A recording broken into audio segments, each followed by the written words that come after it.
Good evening to everyone. Trust your day was fruitful and productive. Jane and I would like to thank you for your kindnesses to us this week. It's certainly been it's been a good week. It's been fun. It's been really good to spend some extended time here. That's kind of hard to do without an assignment like this, to just spend a whole week. But I think the timing was right for us, and we certainly enjoyed it. And just connecting with some of you again has been a really big blessing. Okay, so last evening I got a little long-winded about our worship services. So I'm going to try to finish up last evening's talk and then go into what I had planned for this evening. The power of the ordinary. And so I had two things that I wanted us to think about, and I mentioned that the first one was maybe geared a little more to the younger people. And the reason for that is I think that as we grow older, it's a little easier for us to appreciate and enjoy and understand, especially the real traditional things that we do as a people and culture. By the way, if you think that Mennonites or Anabaptists are the only people that are traditional, you've never been in a mainstream church like the churches in our area. They're far more traditional and rigid and stiff than any service I've ever been in here. But yeah, we tend to be a little more at peace with the way we do things. So this evening, I want to talk maybe a little more to those of us who are a little on the older side of young, if that makes any sense. And I want to talk about hospitality.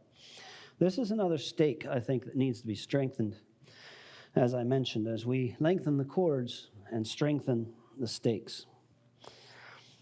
When Jane and I lived here in Bird Hand, just up the road, I don't think that we particularly have the gift of hospitality. I just want to say that up front, lest you think that I'm just talking about the things that I find particularly easy or whatever. That's not the case with the worship part, and that's not the case with this hospitality part. You have a designated host family for Sunday, just as we do at Trauger, to invite the people that are visiting. And that was not particularly something that Jane and I looked forward to all that much. Jane is more of a house cleaner. She's not so much of a person who loves to cook. So the whole hospitality to strangers thing was certainly not our strong suit. But we, of course, cheerfully and willingly took our turn once a year, and then sort of breathed a sigh that was done for a while type of thing. Well, when we moved to Westmoreland County, we didn't have any neighbors that we knew. Now, neighbors being the people that lived close to us. And we do live at the edge of a small town. Those of you that have been there know what that looks like. And it was a burden of ours to get to know the people that we lived among. Now, we were not the first of the Mennonites that had moved into the area, but the people of Western Pennsylvania are exceedingly nosy. They are worse than the Beaches when it comes to the grapevine. It works incredibly well, and about as effectively as it does here. Effectively as in the transmission of things that are actually true is about as reliable there as it is here. So long before we purchased our property, it was well known in the community that Mennonites were moving in.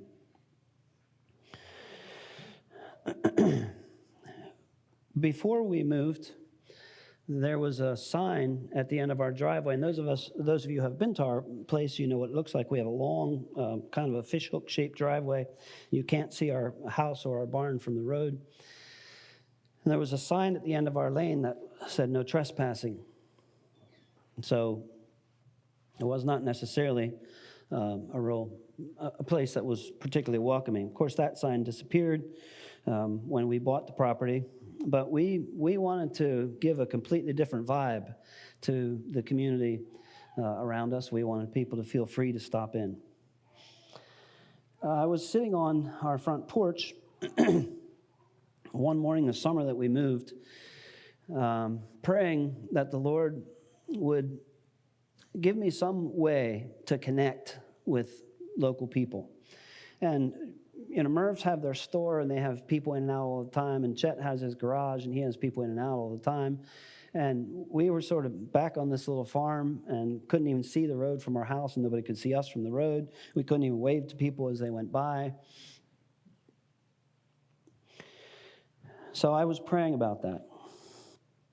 It was no more than an hour and a half or so later when a pickup truck pulled in the driveway, and this young man got out. He was a farmer, and we stood and talked and talked and talked and talked. This was July. Every farmer should be busy as all get out, but he apparently wasn't, which is pretty typical of our neighborhood. And he talked, and we talked, and we talked. So he stops in occasionally. I often look at my watch when he comes just to see how long it's actually going to be.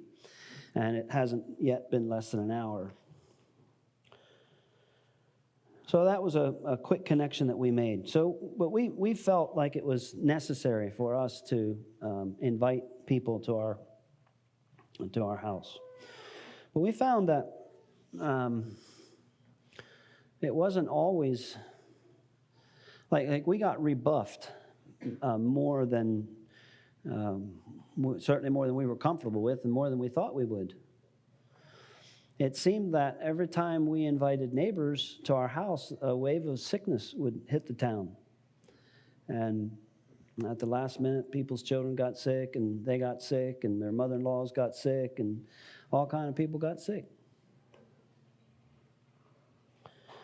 But we also found that if we checked up on them the next week to see if they were still sick and if they would like to come this week, that usually gets us over the hump, and I guess they just figure they may as well come and get it over with, or we'll just keep pestering them. I'm not sure what the deal is. But we have made some interesting connections, and one of the real interesting things that happened in our kitchen, one time we invited two of our neighbors. They discovered that they'd been both living in the area for about 12 years and had never met. They met for the first time in our kitchen. So they were exclaiming about how it took the Mennonites to come to Kecksburg to have people meet each other. So I have a neighbor, an older man in his 70s that I work with a bit and talk to quite a bit. And I mentioned to him one day that the people are so friendly here. And he said, yeah, people are really friendly. He said, but they don't have a lot to do with each other. And he's right. And he told me a lot of stories about the people in the area there. And in our area, we've been amazed at how many people have been there for a long time. They've lived there long. We're going to be the new people in that town for decades. We will always be looked at kind of as the new people. A lot of deep roots there. And he told me, he said, maybe you're the people that we need to bring us together, he said. Maybe you're the people we need to bring us together. So I'd like to throw that challenge to you this evening. Who is it that you need to bring together? We have all come to the kingdom for such a time as this. We have all come to the kingdom for such a time as this. God has planted us where we are for a reason. We are not here by happenstance. We are not where we are by happenstance. And the Spirit would like to use us right where we are. Young people, don't get squirrely about wanting to be somewhere else. The Holy Spirit can and will move you when the time is right. In the meantime, be busy where you are. The first evening I mentioned family idolatry. One of the things that goes along with family idolatry is the fortressing of our homes. One of the things that has touched Jane and I and changed the way we thought about this is a book entitled The Simplest Way to Change the World by Dustin Willis and Brandon Clements. Biblical Hospitality as a Way of Life. I would recommend this book. It's certainly not written from an Anabaptist perspective, and of course you have to wait around some of that stuff like you do in a lot of books. But just a tremendous, a lot of good practical ideas and a real biblical basis for using our homes as tools for ministry. In this book, they make the case, that's actually very easy to make, that in our culture, the culture of the United States today, now I'm talking about, in the culture of America, we've gotten this fortress or castle mentality about our homes.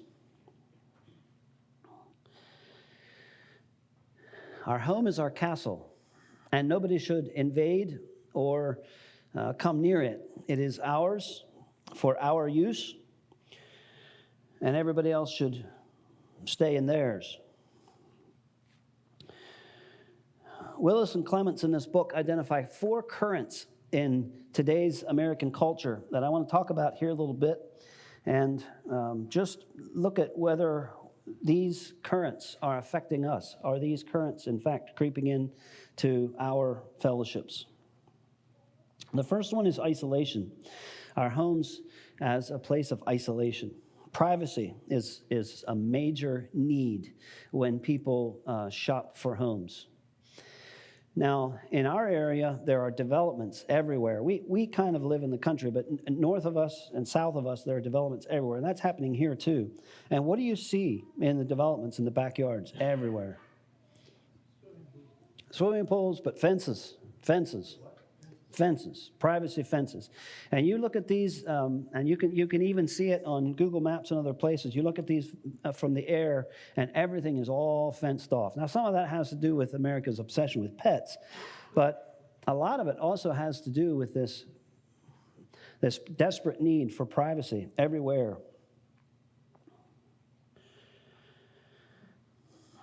Fences, gates, bolts, locks, security systems, cameras, the whole bit, to protect, to stave off, and to isolate. Now, we understand, of course, that appropriate isolation and privacy are necessary in a home and, of course, good. But taken to extremes, a desire for isolation is at odds with biblical teaching. It's at odds with biblical teaching of community, of hospitality, and neighborliness, just being friendly. Now, maybe you're one of those people who, whenever you hear about hospitality, you kind of cringe because you're an introvert, and hospitality is for extroverts.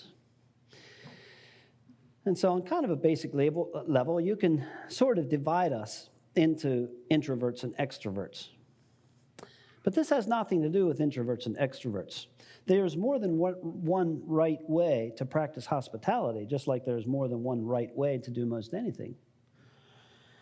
Those of you who are introverts do not have the right to be isolationists or hermits. You know that. I don't need to tell you that.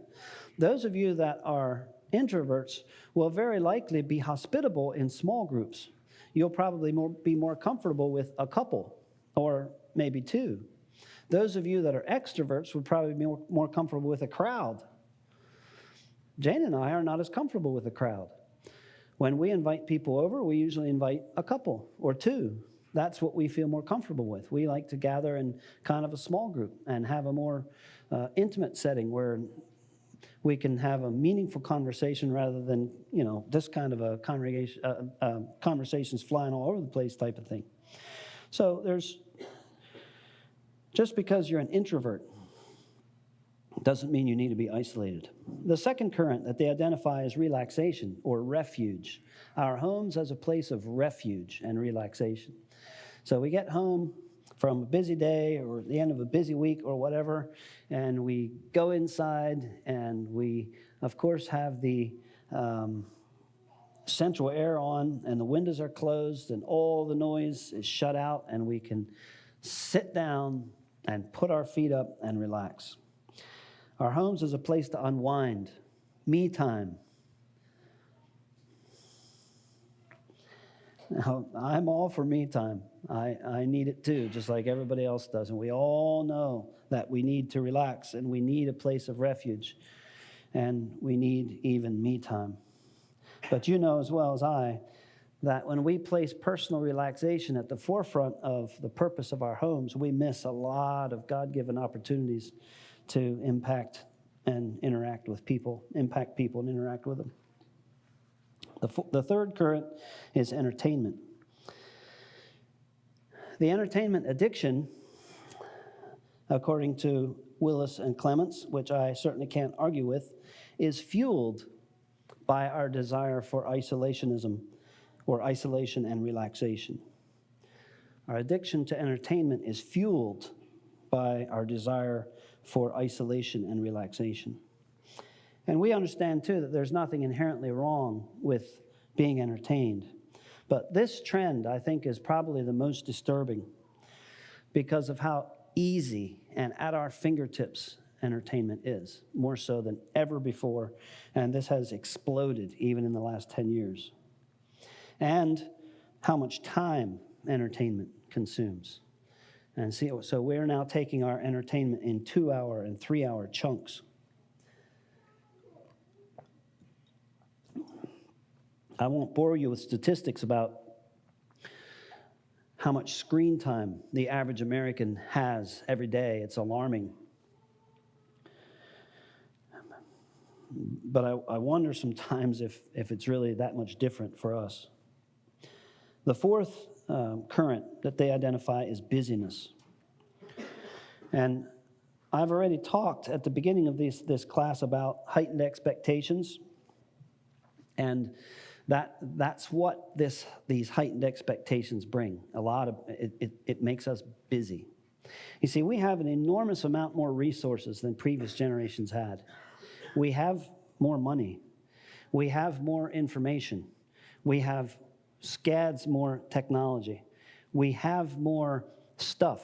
We have more time-saving devices. But there is one resource that we do not have more of, and we never will, and that's time. We're going to have 24 hours a day. That's all they had hundreds of years ago, and that's all they're going to have hundreds of years from now if the Lord tarries and we live. And so with all this stuff, there's still only so much time to put all the stuff in. And so when the stuff accumulates, we get busier, and we get busier, and we get busier. And we hurry more, and we get more frustrated, and our blood pressure rises, etc. Now, I'm gonna mention this. I wasn't sure if I should. This happened a number of years ago, and maybe I should get over it. Maybe I should just forget it. This was when our children were much younger, and this was at a time when I, as a father, was probably the most frustrated. And maybe it's the point where this burden for our young fathers and families started. But we had a 15-day stretch in our schedule where we had church and school obligations for, I think it was 11 out of those 15 evenings. Or 12, I kind of forget what it was, but it was ridiculous. And none of it was fire company, none of it was sports, none of it was vacation, none of it was all church and school. It was kind of a combination of, I think there was evening meetings here at Weavertown, there was Bible study stuff, I think it was 2 different PTFs because we had children in 2 different schools, and it was just like the perfect storm.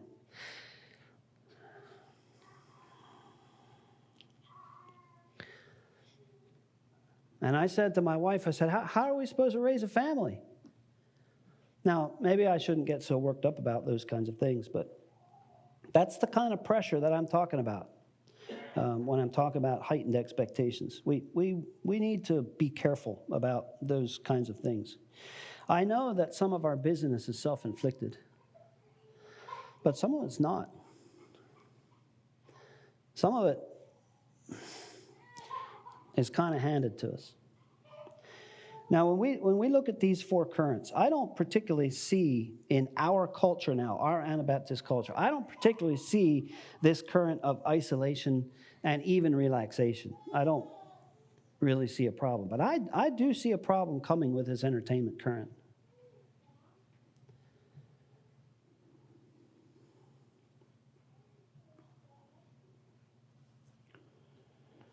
And I know that this business current has already been a problem for decades.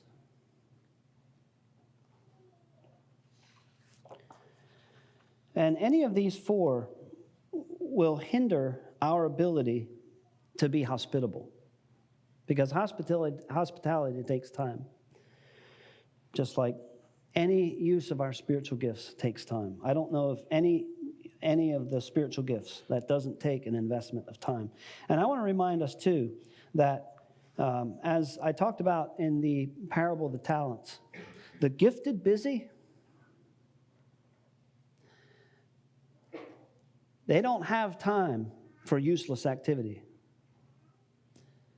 And those are often the people that are first to throw out the entertainment kinds of things because we don't have time. When we are concentrating on what's important, these currents don't affect us. And I guess that's my plea to us. I'm not against technology. I'm not against social media. I'm not against entertainment.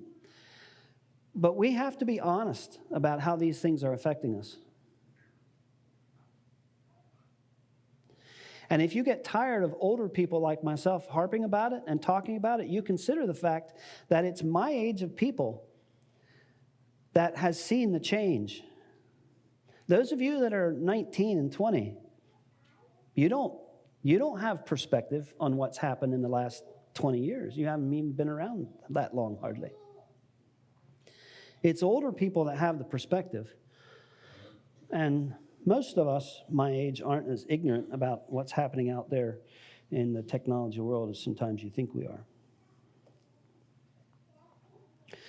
In our culture, another big hindrance to hospitality, and maybe I should talk especially to the women here, to our sisters, a big hindrance to hospitality can be the desire to make an impression or to kind of show off what we have. Hospitality is not about making an impression on people. It's about making people feel comfortable. It's about making them or putting them in a situation where they feel cared for and paid attention to. All of us love care. All of us love to have our names mentioned.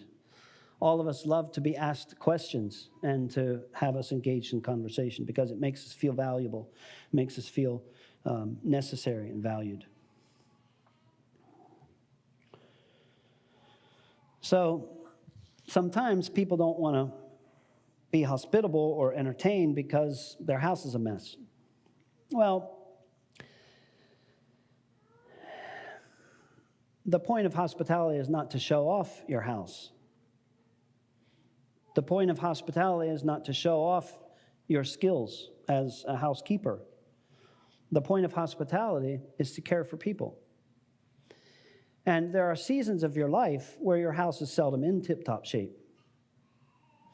And if you think 3 and 4-year-olds are bad, wait till you have teenagers.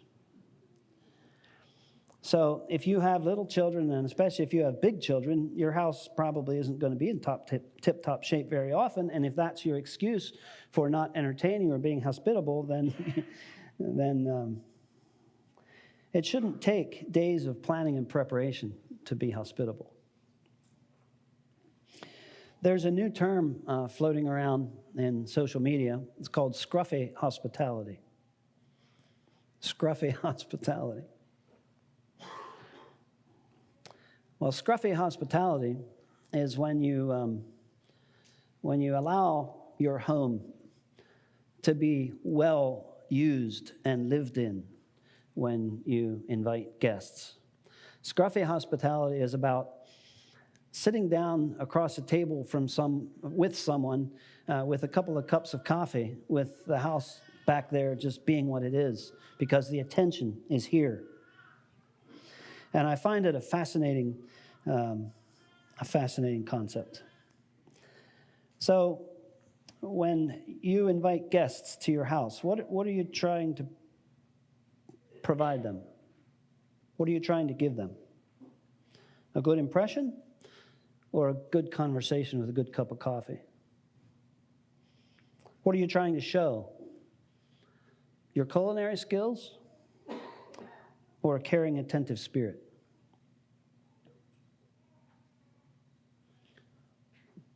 You can have just as good a conversation over a glass of milk and a chocolate chip cookie as you can with all kind of fancy whatevers that took hours and hours and hours to prepare.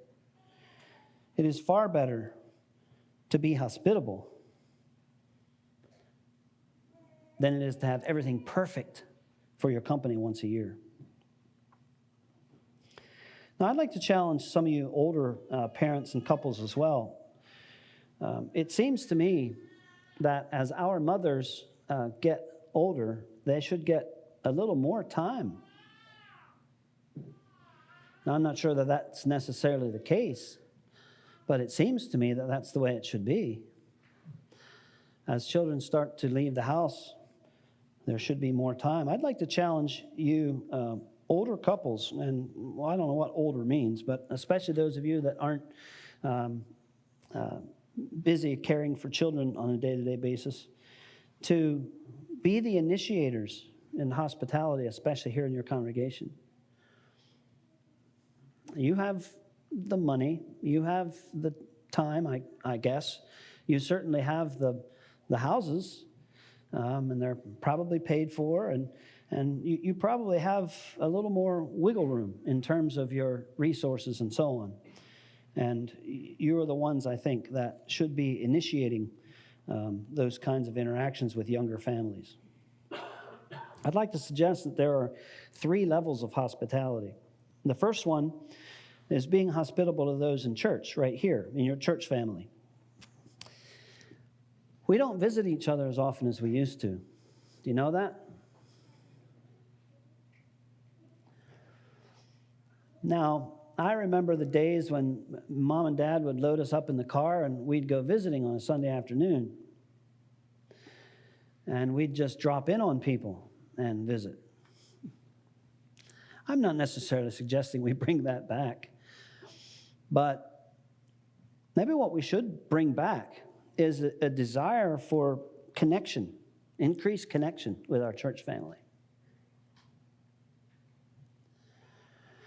But see, what's happening is that this busyness thing really sometimes gets in the way. I know sometimes people, when we get to a Sunday evening, I'm just glad to sit, right? Free Sunday evenings are pretty nice. Well, if we're gonna run our schedules at breakneck pace, then we're not going to be visiting each other like we used to.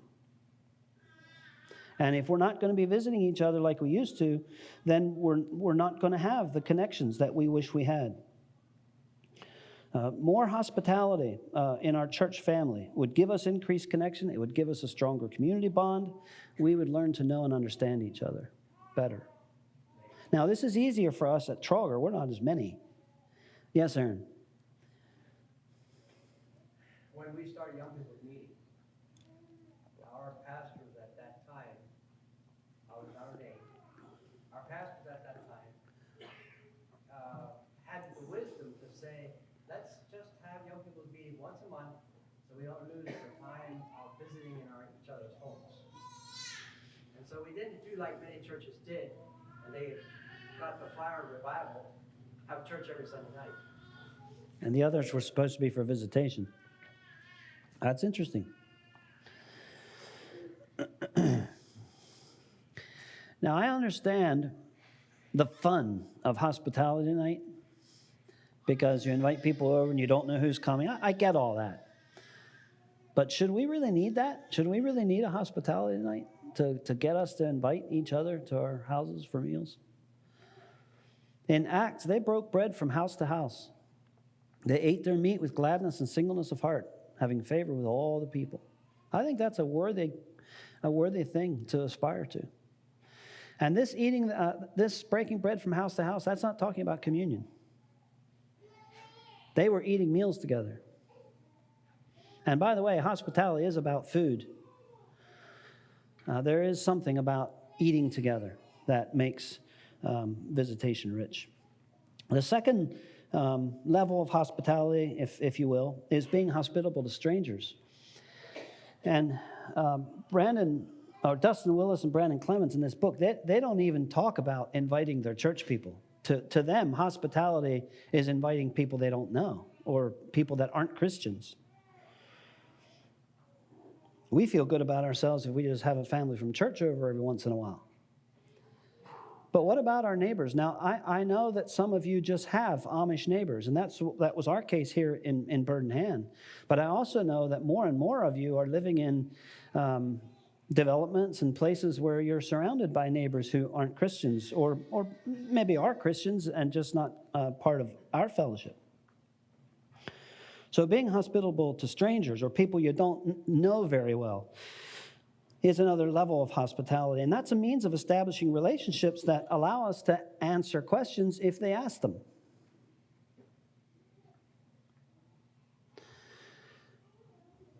But let's not bait and switch our neighbors and invite them to our homes and then preach to them. That's not the point of hospitality.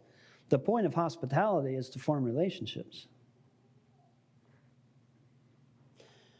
And as we heard this week, that takes time. That takes time. I have more stories I could tell about that, but I don't have time. So one of the things I want us to guard against is feeling good about ourselves, this self-righteousness thing, thinking that we really have it together. So I know that we have host families. We do this at Trauger as well. And so every Sunday, there's somebody designated, prepared to invite the visitors for a meal. And I get that that's an organized and efficient way of making sure that everybody's taken care of. But should we need designated host families? Wouldn't it be better if there would be a line of 3 people waiting to invite the visitors to their house, because that's just what we're called to do? When the Bible talks about hospitality, it talks about entertaining strangers, not your church brothers. Now, obviously in Acts, they were practicing hospitality with their church brothers, but the Bible also talks about entertaining strangers. So I want you to keep up your host family thing at least until there are enough of you that are jumping when there's visitors.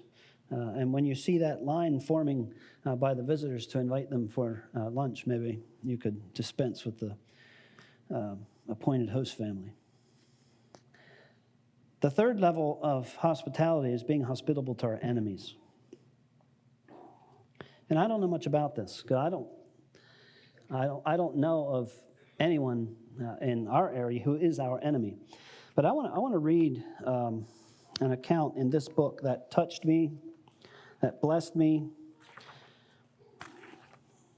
And when I thought of the power of the ordinary, I thought of this story. This is not one of the authors. It's just an account that they read. It's in a section called Talk Less, Eat More.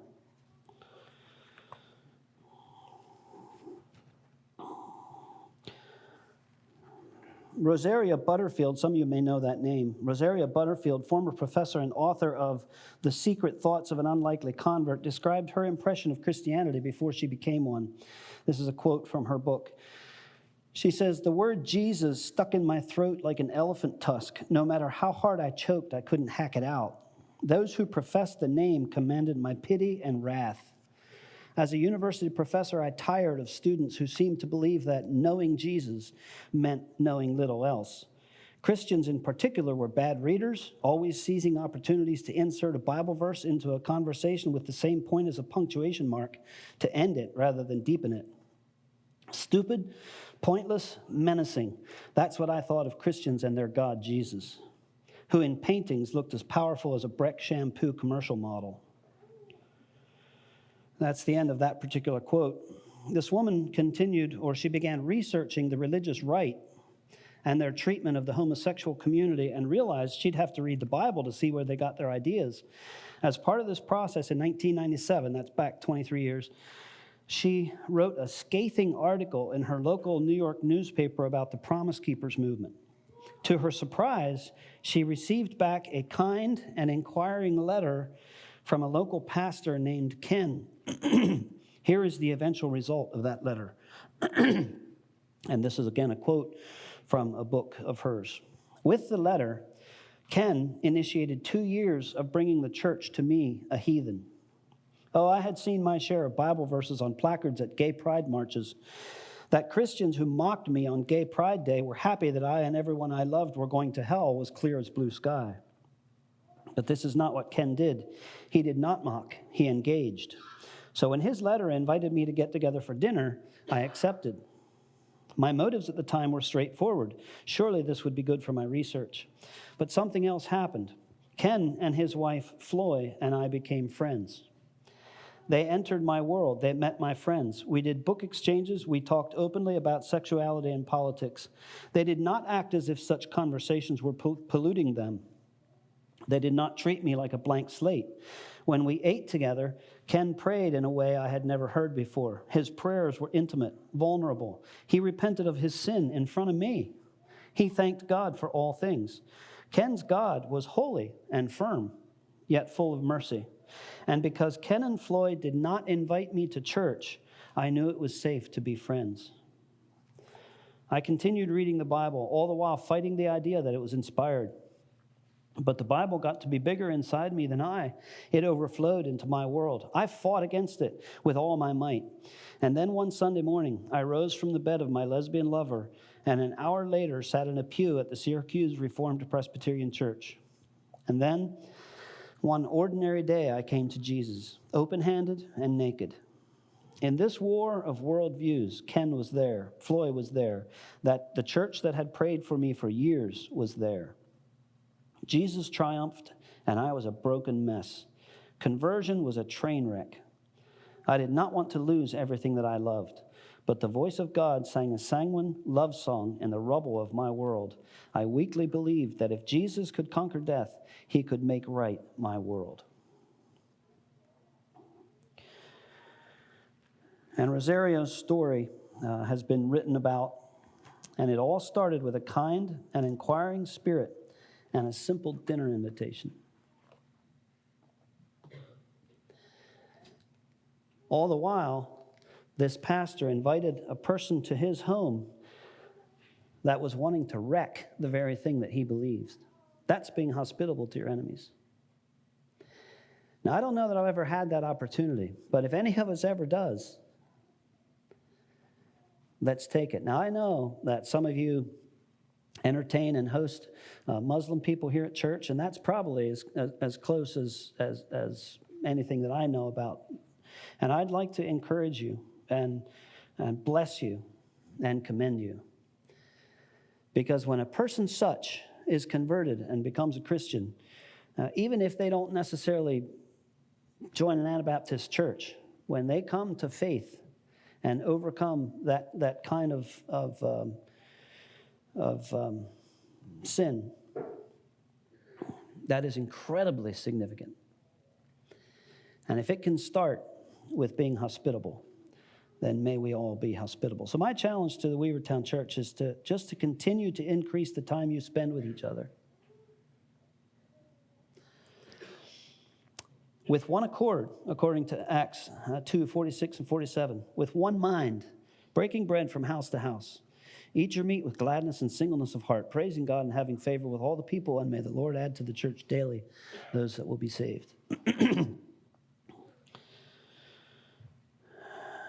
those of you who are into more contemporary music, if you don't already know it, look up the song Dream Small by Josh Wilson and download it onto your playlist.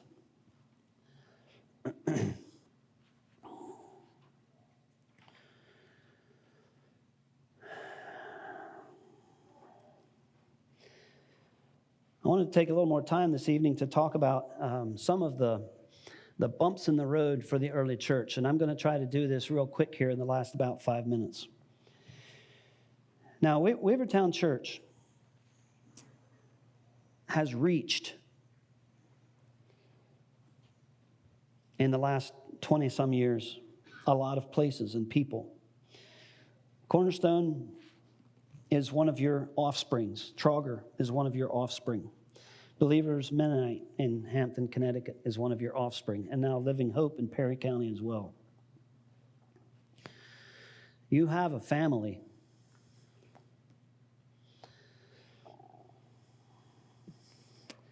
And adding to the family always brings great joy, but I also understand that it's a tremendous drain on resources. I remember what it was like to have children. And it's as exciting as all get out to have a new baby, but they are a drain on resources. And there are some interesting comparisons there with churches as well. I know that you have sent some very gifted people to these places. People that would still be useful here. People that you could still use, draw from. I get that. But if there's anything that you can see here in the book of Acts, it's that whenever there is growth, there is also loss. Did you think about when you studied the death of Stephen, how that must have rocked that young church? And did you wonder, and did you discuss why this man's ministry was so short? I think Stephen was probably one of the most charismatic and gifted young men that the early church had produced. And how long of ministry did he have? Did you talk about that? If his ministry started at Pentecost, he must have died very soon after. We don't exactly know the chronology, but I think Stephen was probably only ministering for weeks, possibly months. What does it say about the men who buried Stephen? They made great lamentation over him. This was a big deal. They had lost one of their best. And after his death, the persecution began, and they spread. And they scattered because of the persecution. We have never had to do that. We don't know how that feels. But do you know what they did as they went? You know what they did as they went, don't you? What did they do? They went everywhere preaching the word. This was not the apostles. The apostles apparently stayed in Jerusalem, according to Acts chapter, 8, 7, there somewhere. And the others were the ones being hassled by the Jews, and so they scattered.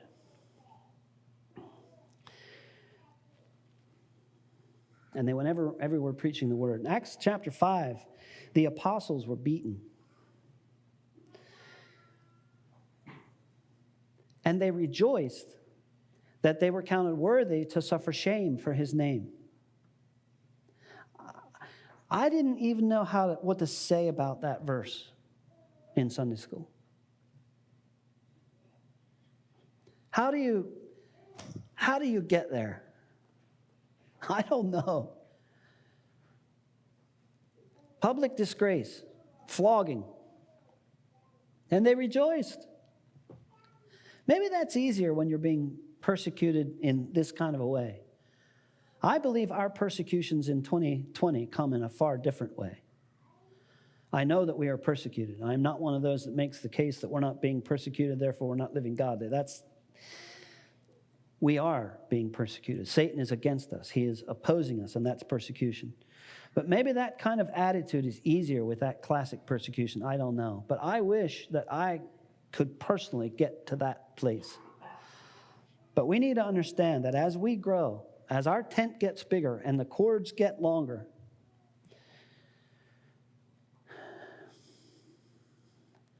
there's going to be pressure. And I think a lot of our pressure comes in relationships. But it came in relationships in Acts too. Read your Bible, it's there. So in chapter 4, they were sharing with everybody, and everybody's needs were met. And then all of a sudden you get to the beginning of chapter 6, and the Grecians are murmuring against the Hebrews because their widows are being neglected. Well, you know who the Grecians were? They were the liberals. They were the Hellenists. You don't think there was relationship struggle there? You know, we read over those verses and we don't always think about what's actually going on. And so they appointed deacons to take care of that problem. The early church in Acts was not a utopia by any means. And I didn't even mention Ananias and Sapphira yet, that whole business. It talks about them being bold, which means, or them praying for boldness, which means not having fear, but it talks about fear coming upon every soul.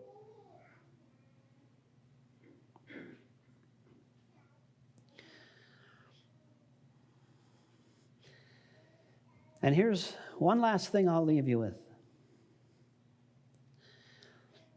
Most of the opposition to the early church came from the Jews. The Romans were doing who knows what at this time. That's kind of another story. And I'm not exactly sure how the Jews were getting away with killing Stephen and so on.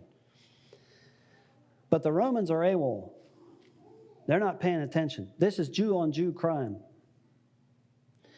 And you read in the book of Acts how many times the Jews stirred up the people. It's the same thing they did at Jesus' trial. And then the King James Version there says they moved the people. I know, I'm going to take another minute here. Ken, may I have another minute? I have 5. Okay. They stirred up the people. It also says they persuaded the people. And let me ask you, why are the people so easily stirred up?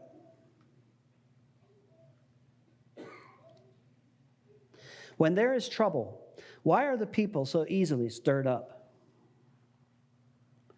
Why does so much of our opposition come from within?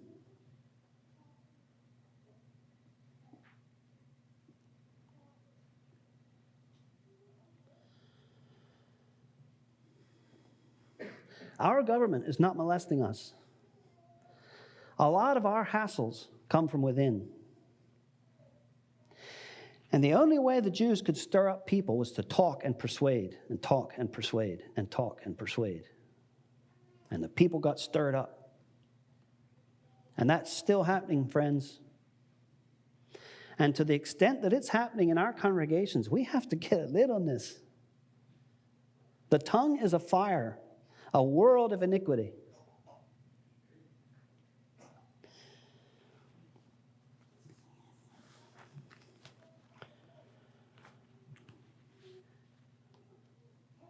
Edify. Build up. Build up. We are called to edify the church. And my prayer is that this church would continue to expand its reach. And the habitation here has gotten bigger. It has. The habitation reaches to other parts of the state and other parts of the Northeast. The cords have been lengthened. The stakes need strengthened. The Spirit is at work. Let's get behind that. And in ordinary ways, in small ways, in little ways, be faithful. Be faithful. And when we're faithful in that which is least, He will make us faithful in much. Thank you for your attention and your attendance this week. Appreciate it.